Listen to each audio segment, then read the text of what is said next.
Okay, so we have to talk about this feeling, this vibe session. Right. You've seen the headlines, right? The S&P 500 is hitting all-time highs. Unemployment is apparently at historic lows. All the economists are, popping the champagne. Exactly. I mean, by every single traditional metric, the economy is supposed to be booming. They're calling it a Goldilocks moment on the news. And yet, consumer sentiment is in the absolute basement. Yeah. We're talking polling at levels you normally see during a catastrophic recession. Yes, the data is screaming party, but the people, the actual human beings, are saying panic. It's a huge disconnect. It's a violent disconnect between the data and the vibe. And, usually it's pretty easy for the pundits to just dismiss the vibe. Oh, yeah, they just say people are complaining Or they're just, watching too much negative stuff on TikTok or whatever. Yeah. But today, we have a whole stack of sources. We've got articles, we've got forum discussions, we even have real-world receipts. actual receipts. And they suggest that the data isn't just a little misleading. It's measuring a completely different reality than the one most people are actually living in. And this is the absolute core of the K-shaped recovery or K-shaped economy. And I want to be really specific here because that term gets thrown around a lot. Yeah, it's become a bit of a buzzword. It has. But we aren't just saying, the rich get richer. That's too simple. We are talking about a fundamental structural decoupling of asset prices from wages. Yeah. A real split. So this is that distinction between asset inflation and consumer inflation. Yes, exactly. Because I feel like that gets glossed over constantly in the mainstream discussion. Constantly. And it's the most important piece of the puzzle. If you are on the upper arm of that queso, you own stocks, you own a house, you have a 401k that's been chugging along, the inflation of the last few years has been incredible for you. It's been a windfall. Your net worth just inflated right along with the money supply. Precisely. Mm-hmm. You feel richer because, well, on paper, you are richer. A lot richer. It's that classic situation where your house made more money last year, just sitting there, than you did at your actual job. Exactly right. Huh. But, and this is the whole point, if you are on the lower arm of that K, The downward slope. the downward slope. Yeah. So you sell your labor for a wage, you rent your home, you don't own the things that are going up in value. You're not seeing any of that asset appreciation. You are only seeing the cost of survival go up. That's the perfect way to put it. You are strictly a consumer of inflation, Yeah. not a beneficiary of it.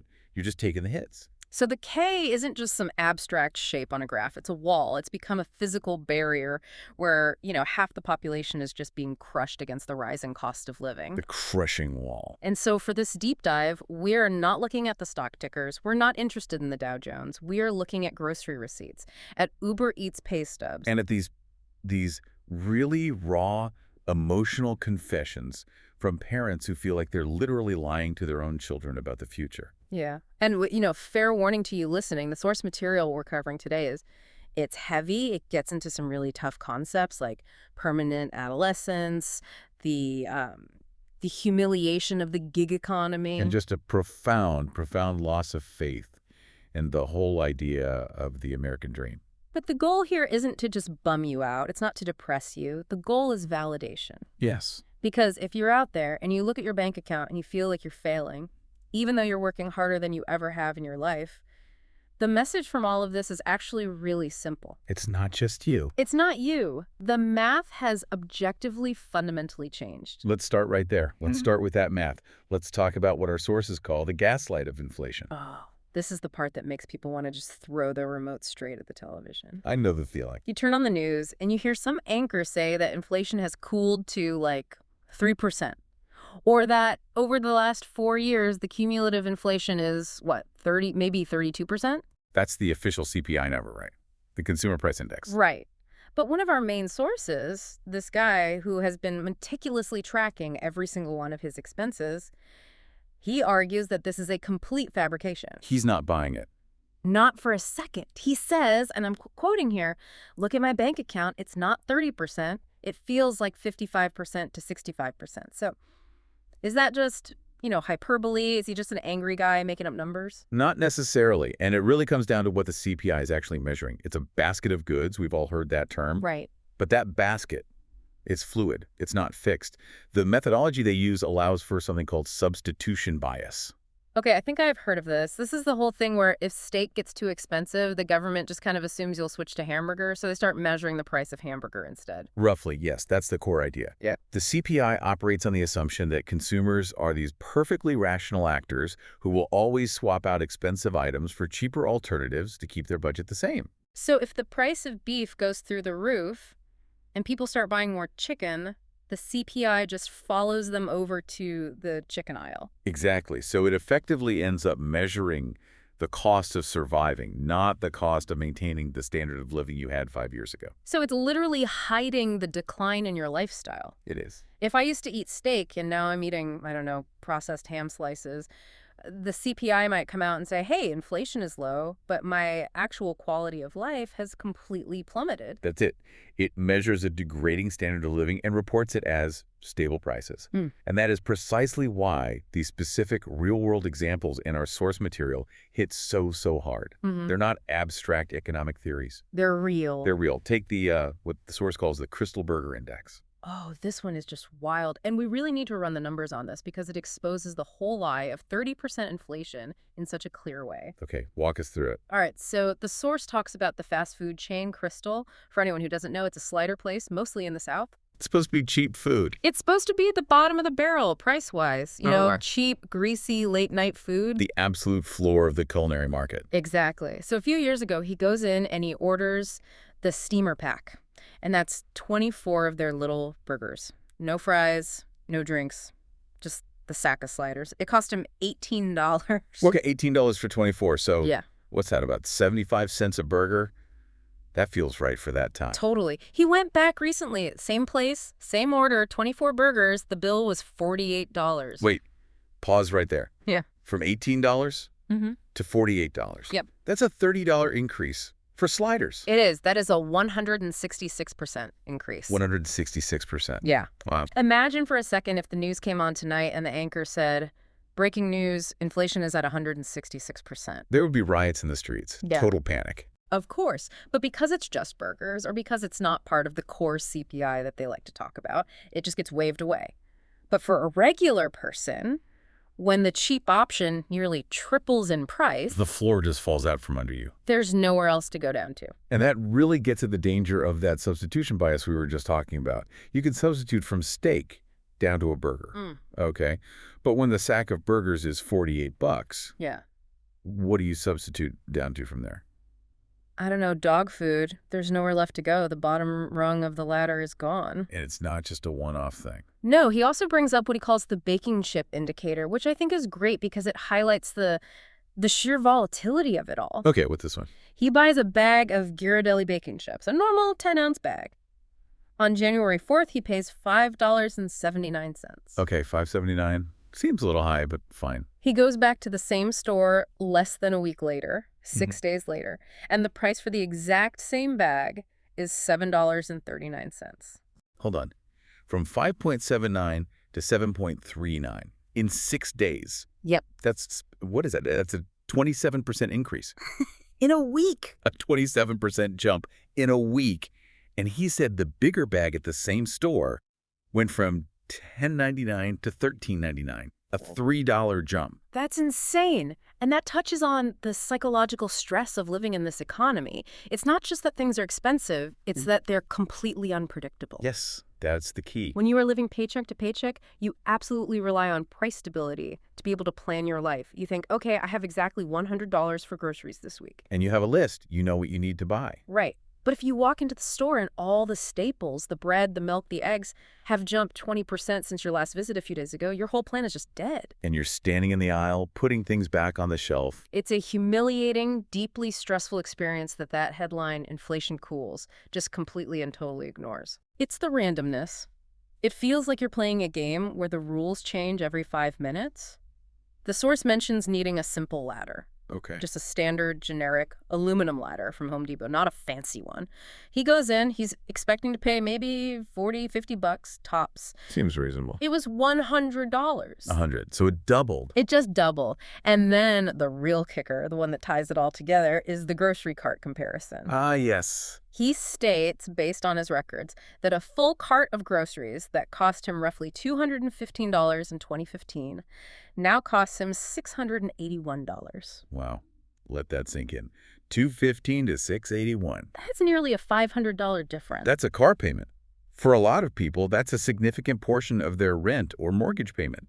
It's a staggering amount of money. So when we talk about this K-shape, the people on that bottom downward sloping arm, they are dealing with this reality. Their wages certainly haven't tripled since 2015. Not even close, Yeah. but their basic cost of survival has. And this is why so much of the expert commentary and the sources we looked at emphasizes that personal finance advice, like budgeting, is no longer the solution. It feels like a joke at this point. It is.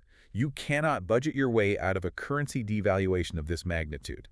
If the dollar in your pocket buys 60% less than it used to, skipping your morning latte isn't going to fix the hole in the hull of the ship. The ship is sinking because the water, the currency itself, is rising up around it. Which brings us to the biggest hole in the hull. Right. The one that is literally drowning an entire generation. Housing. The so-called missing middle. We have this absolutely incredible perspective from a construction worker in the source material. He's been in the industry for 15 years, building in LA and Orange County. So he's on the front lines. He is on the ground, and he lays out the supply-side reality that just perfectly explains why you can't find a decent apartment anymore. What did he see? What was his observation from the ground level? He said that for at least a decade, his construction crews have built exactly 2 types of housing. And only 2. Okay, let me guess. Type A, ultra-luxury apartments. Bingo. We're talking infinity pools, state-of-the-art gyms, dog washing stations, concierge service, the whole 9 yards. High margin, high rent. Gated to the top of the K. Exactly. And type B, Low-income, government-subsidized housing. guaranteed by the state. That's it. Those are the only 2 things getting built. Wow. And he says this explicitly. Nothing was classified as just a regular apartment. There is no new housing stock being built for the middle class. For a teacher, a nurse, a firefighter. So people actually building the housing can't afford to live in it. He even joked that he tells his crew, build it nice, guys, because none of us will ever be allowed to live here. And that's a policy failure and a market failure all wrapped into one.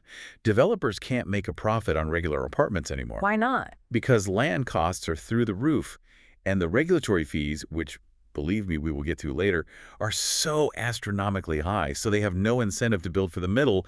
They only build luxury for the big profits. So in the meantime, the entire middle class, all the teachers and nurses and tradesmen, they're all left fighting over the crumbs of the old housing stock from, like, the 1970s. Which drives up the price of those old units, too. It's a vicious cycle of scarcity. And this scarcity, this hopelessness, has birthed a new sociological term that we really need to unpack. Permanent adolescence. It's such a harsh term, isn't it? But it's so accurate.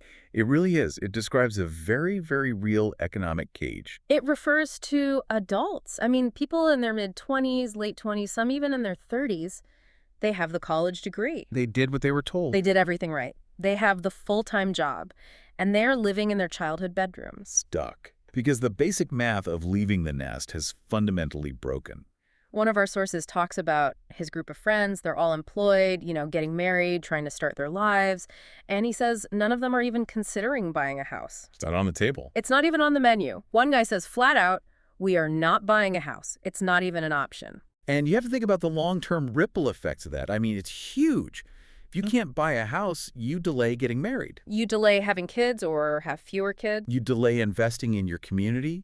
You don't join the PTA. You don't plant roots. We are effectively severing the ability of the next generation to mature into stable adulthood. And the source makes a very, very sharp point here. He argues that the accumulated wealth of the boomers and Gen X is actually the direct cause of this stagnation. How so? Can you unpack Yeah, the wealth that so many boomers have is largely just the paper value of their home. Right, it's not liquid cash. It's their primary residence. And they celebrate when their Zillow estimate doubles. They feel rich. But that value is just the cost of entry for the young person trying to get into the market. So the high asset prices that make the older generation feel wealthy are the exact same wall that is keeping the younger generation locked out. Yes. We've built an economy that cannibalizes its own young to feed the asset values of the old. That is a bleak way to put it. But it feels true. And the most tragic part, Even if you do manage to scale that wall, even if you win the game, it doesn't even feel like a victory anymore. This was the story that really got me. The millennial couple in New York. The winner's curse. It's just devastating. So these two, they did everything they were supposed to do. They worked hard. They lived below their means. They saved aggressively. And they scraped together $200,000 in cash for a down payment. 200 grand. Yeah. I mean, in any other era in American history, that kind of cash makes you rich. That sets you up for life. It's a fortune.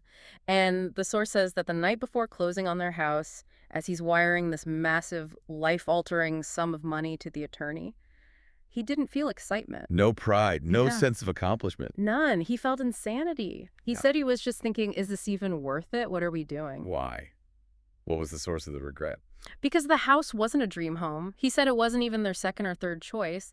It was, in his words, a downgrade in lifestyle compared to the apartment they were renting. They realized that they are the first generation in modern history that has to pay significantly more money to get significantly less quality of life. And that is the absolute definition of a lowered standard of living. It used to be that buying a home was an upgrade. You know, you moved from the cramped apartment to the house with the yard for the kids. Of course, that was the whole point. But now, you're often moving from a functional, well-located rental to a money pit an hour away from your job that stretches you to the absolute brink of bankruptcy, just so you can say you own the deed. It's the horrible realization that the prize at the end of the race is a downgrade. You run this marathon of saving and sacrifice, you finally win, and they hand you a participation trophy and a bill for $1 million. And this connects right back to the K-shape. Yeah. If getting on the asset ladder, the upward arm of the K, feels like a punishment, People are just going to stop trying to climb. they're going to stop trying. And they'll look for other ways to survive. Mm. Or just to cope. And that's exactly where the standard advice always comes in, right? Well, if your job doesn't pay enough, get a side hustle. Drive for Uber, DoorDash. You just have to grind harder. Ah, the grind set fallacy. I really want to spend some serious time on this because Section 3 of our source material meticulously documents an Uber Eats experiment, and it completely, utterly dismantles this advice. We need to look at the real math of the gig economy. We have to. So the source for this is a father. He has a wife and 4 kids to support. He already works a full 8-hour shift at his main job, but it's not enough to make ends meet. A familiar story for millions of people. So he clocks out, he gets in his personal car, and he turns on the Uber Eats app. And we have his log for what he calls day 3 of this experiment. Okay, so walk us through the shift. What was it like? He drives for 2.5 hours straight. And this isn't just a leisurely cruise around town. He describes dodging potholes so bad they sound like they're going to snap his axle. So he's putting wear and tear on his only vehicle. Major wear and tear. He's navigating these dark neighborhoods where people don't bother to turn on their porch lights, so he's struggling to find addresses in the pitch black. It's high-stress, high-focus work. It's not passive income. Not at all. And at one point, he even has to go into a Dollar General for one of the orders, which means he has to park his car, go in, find the specific items on the shelf, scan them, wait in the checkout line, pay, and then go deliver it. And all of that shopping time is unpaid. Completely unpaid. The app pays for the delivery from the store to the house, not for the labor of being a personal shopper. Right, so he's putting in a significant amount of labor that isn't even being metered by the app. Exactly. So after 2.5 hours of this grind, he finally looks at his earnings for the shift. The app tells him he made $15.52. 15. 52 Okay. total. Oh. No, let's just do the simple surface level division first. Yeah. $15.52 divided by 2.5 hours. That comes out to a wage of $6.21 per hour. $6.21. $6.21. That is well below the federal minimum wage, which is already unlivable. If you were a classified employee, the Department of Labor would shut this down immediately. But he's an independent contractor, so it's all perfectly legal. But wait, we have to go deeper, because it gets so much worse. That $6.21 is his gross revenue. It's not his profit. He's operating a vehicle. This is where the math becomes truly horrifying. The source mentions he drove about 30 miles during this 2.5-hour shift. Okay. And the IRS standard mileage rate, which they calculate specifically to cover the cost of gas, oil changes, tires, and the general depreciation of the car's value. That's about 67 cents per mile right now. So 30 miles times 67 cents per mile, that comes out to just over $20. So his operating costs for the ship, just the cost of using his car, were $20. And his revenue was $15.52. Oh my God, he lost money. He lost money. He lost $4.48. He paid $4.48 for the privilege of delivering someone else's tacos. I'm actually speechless. He left his wife and 4 kids for 2.5 hours. He risked his only car on pothole-ridden roads. He stressed himself out to lose money. This is what economists call liquidating your assets for cash flow. He is taking the equity out of his car, the value of the tires, the engine life, the transmission, and converting it into what looks like daily income. But it's a mirage. It's a complete mirage, because when his transmission inevitably blows or he needs a new set of tires for $700, he'll realize he was working for negative wages the whole time. That is the gig trap in a nutshell. And it connects perfectly to the work of the journalist Brian Goldstone, who is referenced heavily in the sources. He talks about this volatile workforce. Goldstone's work is absolutely vital here. He's the one who argues we have created a massive class of the working homeless. And we have this stereotype, that homelessness is primarily about addiction or severe mental illness. But Goldstone points to what he calls the shadow realm. The shadow realm? These are the people you see every day. They have uniforms, they serve your coffee at Starbucks, they clean your office building at night, they check you out at the grocery store. But because of things like the 29-hour rule, they can't actually survive. Okay, explain the 29-hour rule, because this feels like such a deliberate, cynical loophole in the system. It is. It's a direct consequence of the Affordable Care Act. If an employee works 30 hours or more per week, the employer is legally required to offer them health insurance. So what do the big corporations do? Their scheduling algorithms are designed with one primary goal: to cap every single worker at 29 hours a week. So you have a person who is desperate to work 40 or 50 hours, but they can't find one single job that will give them those hours. So they're forced to piece together a life from 3 different part-time jobs, all of which are capped at 29 hours. And just think about the logistical nightmare of that. You've got 3 different schedules that are constantly changing every week. 3 different commutes, burning gas you can't afford. And you have 0 benefits at any of them. No health insurance, no paid sick leave, no retirement. You are working 60 hours a week, but you are technically part-time everywhere. You're completely exhausted, your income is unstable, and you are one single car breakdown away from sleeping in that car. It's a systemic design that seems engineered to ensure poverty. And so, naturally, when people see that traditional employment is a trap and the gig economy is a trap, they think, Okay, I'll start my own business. I'll be an entrepreneur. That's the American way. I'll pull myself up by my own bootstraps. Well, Section 4 of our source material takes a sledgehammer to that bootstrap theory. It really does.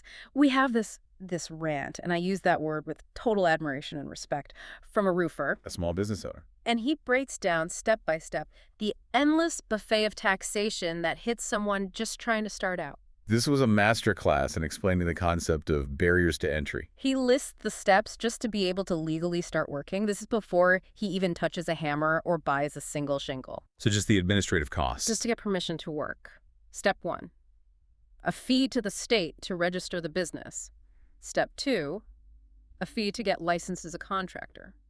Step 3, a fee for ongoing education courses to keep that license active. So you're just paying for permission to exist as a business. And then step 4, a separate fee to register in every single specific town or municipality where you want to do a job. Well, that's brutal. He points out that you can't just get a job in the next town over. You have to go to their city hall first and pay them a registration fee for the privilege of working there. So every imaginary line on the map is another toll booth you have to pay. It creates so much friction. Then the actual job starts.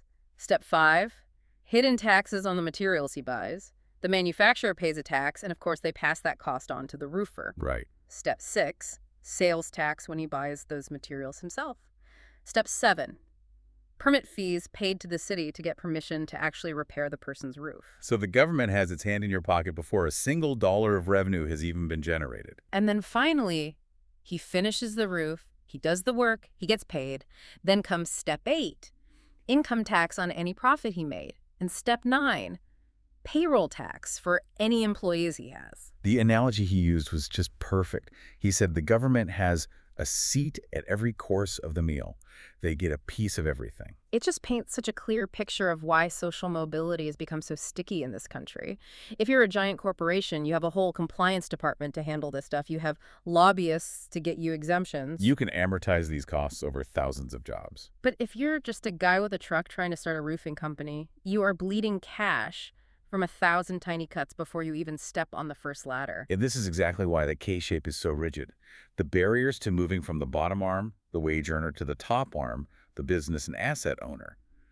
Those barriers are made of paperwork and fees and taxes that disproportionately punish the little guy. It almost feels designed to keep you in your lane. It does. So let's just recap where we are. The grocery bill has basically tripled, destroying your purchasing power. That's the inflation piece. The housing market is a closed door with nothing being built for regular people. That's the missing middle. The side hustle jobs can actually pay you negative wages after you account for your expenses. The Uber Eats trap. And trying to start your own business is a minefield of fees and taxes designed to drain you from day one. It's just a completely suffocating economic environment. It is. And this brings us to the emotional core of this entire deep dive. This is section 5. Because when you live in this kind of environment for long enough, something breaks inside you. The source calls it the lie. This is where we really move from the world of economics into psychology and morality, really. It's powerful stuff. There is this scene described by a mother in our source material, and it's heartbreaking. She's talking to her 5-year-old son. He's innocent, he's curious, and he asks that classic question that all kids ask. Mom, why do I have to go to school? Exactly. It's the question every parent prepares for their whole life. And we all know the script, right? There's a standard answer. Of course. You say, well, honey, you go to school to get smart so you can get a good job and earn good money and buy a nice house and have a nice life. It's the algorithm for success. Input, hard work, and education. Output, the American dream. It's the promise our society has made for 70 years. But this mom, she freezes. She does. The words get caught in her throat. She says she felt in that moment like she was lying to her son. She had this horrible internal monologue where she thought, I am perpetuating a scam. Wow, that is heavy. She looks around her world and she sees friends with master's degrees working as baristas at Starbucks, buried in student debt. She sees people with good jobs who are drowning, who can't afford a home, who can't afford to have kids. And she realizes that the equation she is about to teach her son, it doesn't work anymore. Yeah. The formula is broken. That is such a profound moral injury for a parent. When you feel the path you are guiding your own child down actually leads to a dead end or a cliff, it just shatters the social contract. She asks the key question. What is the motivational carrot? If all the rewards that we were promised, the house, the affordable health care, the financial stability, if they're all gone? Why should the next generation participate in the grind? Why would you follow the rules of the game if the game is rigged and the prizes have been removed? And the source makes the point that for Gen Z and millennials, this wasn't one big sudden explosion. It wasn't a single event. It's been a gradual erosion. A slow, dawning realization that the dream is dissolving right in front of them. And this explains a behavior that a lot of older people are very critical of, this idea of nihilistic spending. Yes. The buy now, pay later phenomenon. The little treat culture. The idea of spending on experiences over assets. You hear boomers and Gen Xers say it all the time. Well, if they just stopped buying those $7 lattes and going to Coachella every year, they could afford a house. And the counter-argument from the younger people in the source material is, it's brutal, but it's also mathematically sound. They do the math. They do the math, they look at the numbers, they see that a median home in their area requires a down payment of $100,000, maybe $200,000. And then they calculate that even if they save, say, $500 a month, which is incredibly hard for most people to do, it would take them 30 or 40 years just to save up the down payment. By which time the price of that house will have doubled or tripled again anyway. The goalpost just moves faster than they can possibly run. Exactly. So the rational brain looks at that and says, okay, the future is financially inaccessible.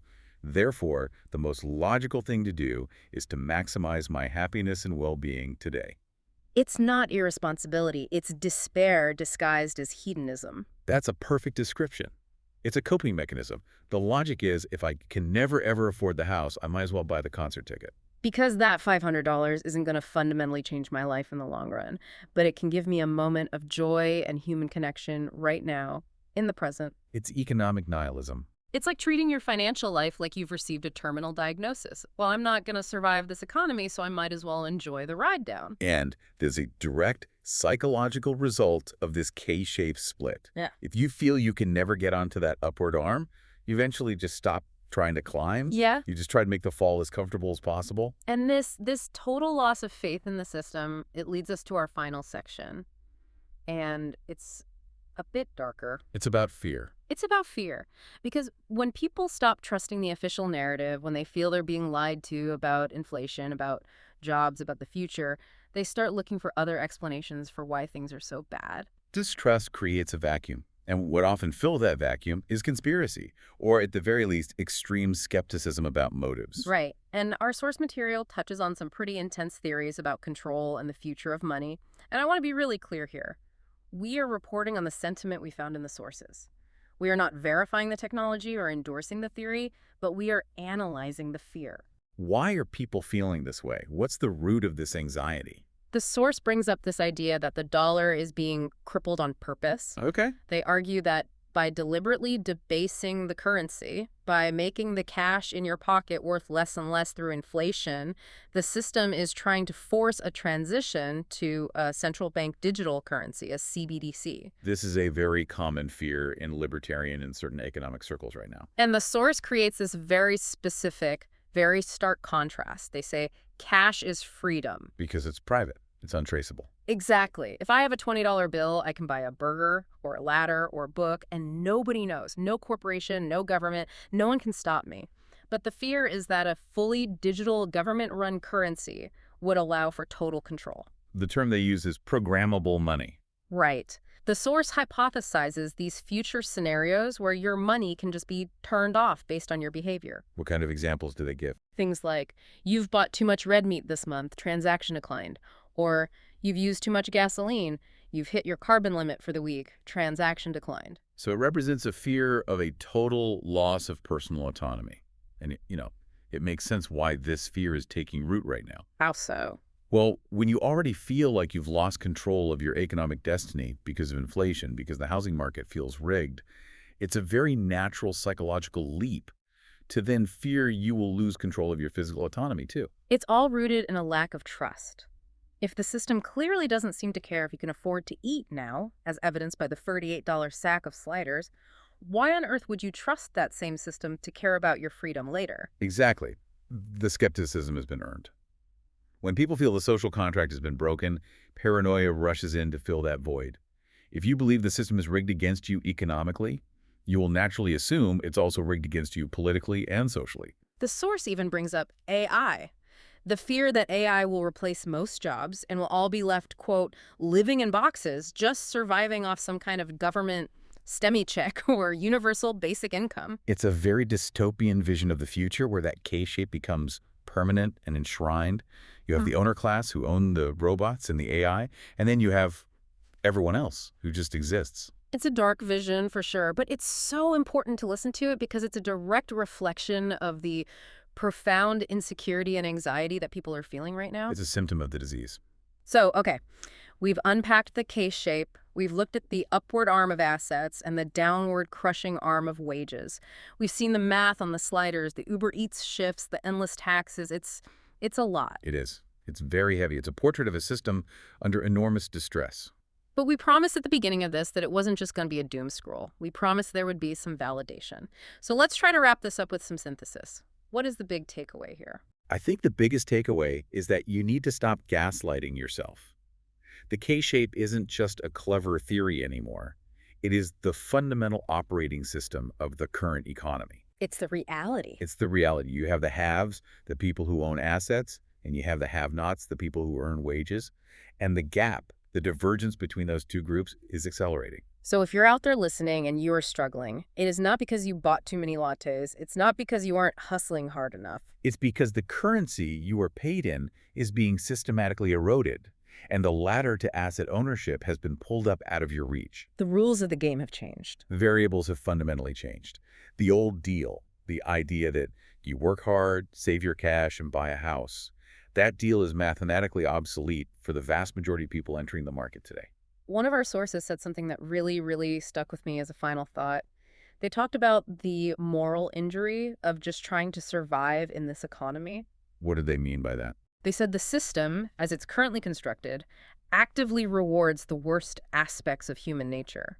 It rewards narcissism, it rewards greed, it rewards a willingness to exploit other people. If you want to rise in this system, You have to be willing to step on people. You have to be the landlord who raises the rent by 30% on a family. You have to be the corporate executive who designs the algorithm to cap everyone's hours at 29. and if you try to live with integrity, if you're just trying to be a good person who works hard and plays by the old rules, you get crushed. That's the real tragedy, isn't it? The economy is now at war with our character. It is. But just acknowledging that reality is the first step. You are not crazy. The ladder did cost $100. The housing market is rigged against you. And maybe, just maybe, by naming it, by calling it what it is, we can start to demand a new deal. And I don't mean just another government program. I mean a new social agreement. A new set of rules. A new set of rules. If permanent adolescence is the new normal, then what does a meaningful adulthood even look like anymore? Do we need to completely redefine what success is?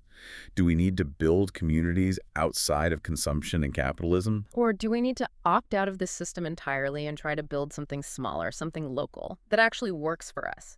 I think that's the question the generation that's been left behind is going to have to answer. It's the only question that really matters right now. Thank you for taking this deep dive with us. I know the water was pretty cold today, but I think it's better to know the depth than to drown in the shallows thinking everything is fine. Stay safe out there. We'll catch you on the next one.